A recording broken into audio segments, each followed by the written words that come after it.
Yeah, this team definitely puts the DC community and puts, it's a major initiative to share World Team Tennis in the Washington Kastles. I mean, Venus and Serena, and Venus wasn't even on the Kastles team last year. She was going out and putting on a clinic, and Serena puts on a clinic, and the Kornikova puts on a clinic. And then our team goes in and around the community to the different junior tennis leagues and the inner city programs to introduce tennis to people that would normally never get a chance to play tennis. Because tennis not only is for someone that has a dream of, or can become a dream vehicle to take them places. My swan song is, you may not become a Wimbledon champion, but number one, you get to, by being a Kastles fan, you'll get a chance to meet one. By meeting one, that exposes you to a world where, oh my God, a Wimbledon champion and myself isn't too far apart. They may become the agent of a Wimbledon champion or the tournament director at the Legg Mason. Or you just never know. There's a ton of ways to get involved, yeah. Yeah, you might own a... You might run a website with a weird name, yeah. Yeah, the fuzzy, and everyone questions it. Trying to explain the website to people, who, especially who don't know anything about tennis, is one of the most difficult things on the planet. Sometimes like, don't worry about it, man. I run a website. I love it. Web startup. I love it. I'm a web startup. Let's just move on. I love it. What do you do? What do I do? That's the conversational transition. You just hit it and then you. Or did they ever say, "I've never heard of you"? Well, yeah. I mean, if you drop the fuzzy yellow balls, and some people either end the conversation right there, or or they're like a bad line, pickup line at a bar. Yeah, I mean, basically, does not go over very well. Yeah. Well, speaking of the website, I solicited questions for this interview ahead of time. Bring it on! We've got fuzzy yellow tennis ball or fuzzy yellow ball. Fuzzy yellow balls. We've got sort of a random sort of set of questions. So, what other sports as a kid were you involved in when you were coming up? Do you use hairspray? I don't, but I've got. I mean, particularly for this interview, I had to make the comb. I have to make sure the comb over is just perfectly, part right there, straight over. It looks good, huh? I'm sorry. No, it looks. Questions. I'm sorry. Fuzzy yellow ball. I use what is it? Head and Shoulders. It's really? Shampoo and conditioner, and then it's just perfect. 2 in 1. I know. I just knock it out right there, right? That's an ad sale, right? Yeah, exactly. That'll be $5,000. All right, I'm ready. Okay, so as a kid, what other sports did you play? I don't have the names of the people who asked this question. I played, fuzzy yellow ball fans. Okay. Luke and I played just about everything. My brother Luke, that is. I played Little League baseball. Started with T-ball. I quit baseball in my first game. I played T-ball and I was just a home run hitter. Got around those bases really fast. Sure.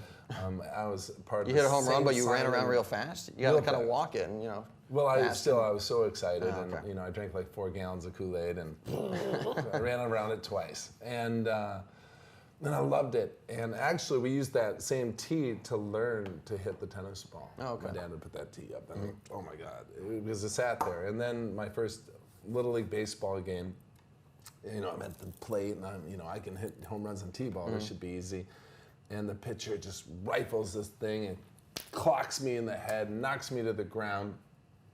Mom's crying, Dad's screaming, and the pitcher turned out to be my brother. No, really? So I never played again. He felt bad for hitting his little brother in the head, and the two of us walked away from baseball. That's actually kind of how my baseball career ended. I was center field, fly ball, gloves here, ball straight into my forehead, and then I started playing tennis. Just too dangerous. I know. It's just hazardous. Stupid sport. And I didn't like chewing tobacco at 8 years old. Yeah, that It's a bad habit. But we played. I loved basketball. I loved running. I have like 1 million youngest finisher awards. My dad had me involved with everything. The dream was for us to become. My dad played football for the Giants for a minute, and then played some Canadian professional football, and played it in Division I college, and was that. He saw that tennis would be a great cross-training tool for our footwork for football. His good friend taught him how to play tennis. His good friend's son was the quarterback at Notre Dame, as well as an All-American tennis player. He said, if you're a boy, when we were 3 years old, if you want your kids to be great at, in their football careers, have them play tennis. Teach them how to move, yeah. It's great for their footwork. And what ended up happening is we just started playing tournaments, and one thing led to another. What we were really big into was pump, pass, and kick. They had this thing from Ford Motor Company, and I'm 8 years old, and in the local hometown of 10,000 people, they had the thing where you punted the football, passed the football, and kicked the football. We trained all summer, and you qualified to keep advancing in your region. The next thing I know, I'm participating in my Detroit Lions uniform, having grown up in Michigan, punting and passing and kicking to greatness, and I ended up making it to the Super Bowl at 8 years old in New Orleans. And completely choking after a long night at 8 years old of Bourbon Street. Really? Yeah, my dad They have places. Bourbon Street. God, where's the Mardi Gras when you need it? And had it not been such a good time, I may have won the Super Bowl pump, pass, and kick, which is really neat. My brother had we were both basically bred to be football players.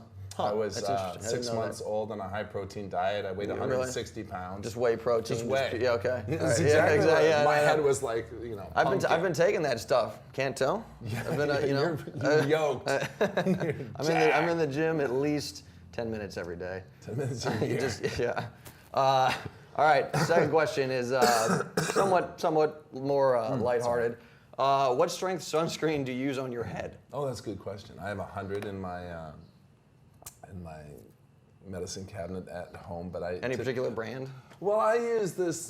There's Rennae Stubbs from France. Okay. It's the best in the world. Is that like no tears or something? Or you don't use the 50 or higher because it's basically taking white paint and putting it on your head. Really? It takes like a week to get off, and then you're like, blood thinner or something to get it off your head. I typically am around 30. I have a new brand I'm using right now. It's more like a moisturizer lotion. I think it's really important. So it's like the Head and Shoulders of, it's like the Head and Shoulders of sunblock. This is way more advanced. Oh, really? Yeah, this stuff from France, Rennae Paes, and this other one, I think it's European too. They have chemicals, and it's just starting to get approved in the U.S. I used to, hijack it back to the U.S. from France, and things that haven't been approved by the FDA. Okay. I have to use that because my face is my calling card, and my bald head is pretty much important to the success of my television career. Enterprise, the Murphy Jensen brand. You can find me on Facebook, Twitter, Murphy's blog, pretty much anywhere else where bad things happen.